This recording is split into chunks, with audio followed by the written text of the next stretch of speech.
Let's close this point of the agenda and let's move to consideration of the draft AFET recommendation on the Western Balkans in the run-up to the Zagreb summit, which is scheduled in May this year. This overreaching report comes in the context of a revamped enlargement methodology, long-awaited decision on the accession talks with Albania and North Macedonia, and the upcoming investment plan for the Western Balkans. Last but not least, the interinstitutional negotiations are ongoing on the instrument of pre-accession assistance, which will govern the European Union support to the region during the period of 2021 to 2027. I see the rapporteur, Mr. Tonino Pisula, so, sir, I give you the floor. Thank you, Chair. Good morning to all, and really I'm pleased for this opportunity to present draft report on our recommendations to the Commission as and Council ahead of the Zagreb summit. First, I wish to emphasize that the main intention when drafting this report was to send clear political messages on behalf of European Parliament. Strong support both to re-energizing the enlargement process and its continuation.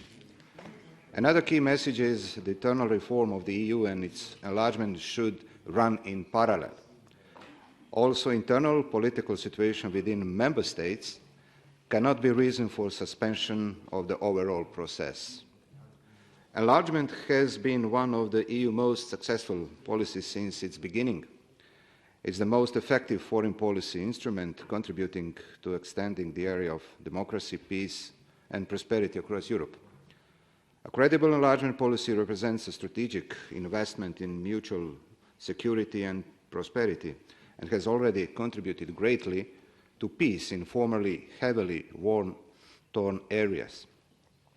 I wanted to make clear that we have to think of the credibility of the European Union in the whole process. Unexpected and I believe wrong decision not to start accession talks with North Macedonia and Albania had one unplanned consequence.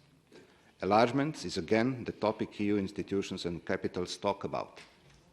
Therefore, we call for decision to open accession negotiations with both North Macedonia and Albania already in March. The new Commission President and High Representative have stated that the new Commission aims to be geopolitical. I believe we need to show that in practice. What's the better way than prove it in acting in our immediate neighborhood?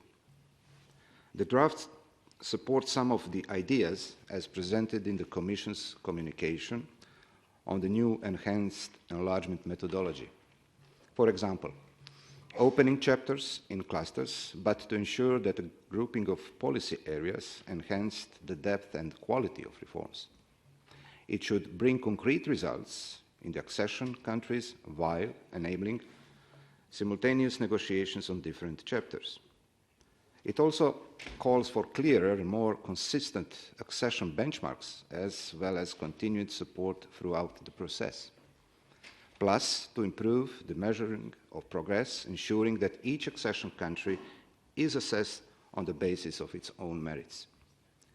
It's important that the implementation of the enhanced methodology for the accession countries already in negotiations should be facilitated, but only if they decided to opt in. The draft text calls for stronger involvement of the European Parliament in the enlargement process. Mentioning European Parliament only in the title of the communication was not encouraging. European Parliament is committed to intensify its democracy support activities in the region and assisting Western Balkan countries in the process of EU accession. We have annual reports and delegations with every of accession countries, but it's even more important that we directly represent the citizens of the European Union and we can contribute to the communication of this process in the Member States. Therefore, the draft also introduces some of the new proposals, such as qualified majority on opening and closing chapter by chapter, as well as the role of the Parliament in the suspension process. I'm expecting Zagreb summit to bring substance. through a comprehensive economic dialogue and a platform for adoption of sustainable investment plan for the Western Balkans. Beside that, political agreement on supporting the enlargement process in the future must be highlighted.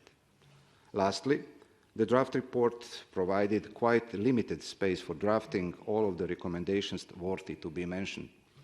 I will table some amendments myself to expand its content, and here I count and rely on constructive contribution and suggestions from the shadow rapporteurs. Thank you. Thank you, Mr. Pisula. Do I see any requests for the floor from the other shadow rapporteurs? Madam Gál, please.